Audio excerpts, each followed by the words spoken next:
जय माता दी दोस्तों राहु काल क्या होता है आज हम जानने वाले हैं इसके बारे में। राहु काल का मतलब क्या होता है? राहु जो एक ग्रह है, जो छाया ग्रह है, उसका काल क्या है, यानी कि उसका समय क्या है उसका, आज हम उसके बारे में जानने वाले हैं। राहु काल दिन के हिसाब से, तिथि के हिसाब से, स्थान के हिसाब से ये अलग अलग समय आते हैं।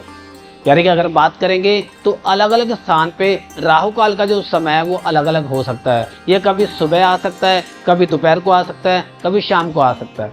राहु काल की अगर बात करें, इसके अगर समय की बात करें तो राहु काल सूर्य उदय से लेकर के सूर्य अस्त तक के बीच में जो 12 घंटे होते हैं, इसका जो 8वां भाग होता है और राहु काल का माना जाता है। यानी कि बात करें तो 12 घंटे को अगर 8 पार्ट में डिवाइड करेंगे तो ये 1.5 घंटा बनता है, यानी कि 90 मिनट्स का ये राहु काल होता है। विशेष विचार की अगर बात करेंगे तो राहु काल जो है वो रविवार को, शनिवार को और मंगलवार को, इन 3 दिनों में राहु काल का विशेष विचार माना जाता है। इसके अलावा बाकी दिनों में इसका कोई ज्यादा विचार नहीं माना जाता।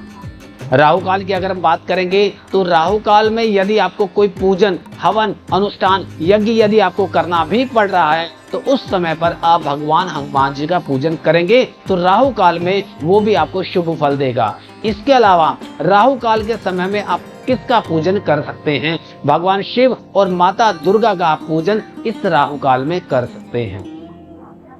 राहु काल के समय में आपको कोई भी शुभ कार्य नहीं करने, क्योंकि राहु काल का जो समय वो बड़ा ही अशुभ और निकृष्ट समय माना जाता है।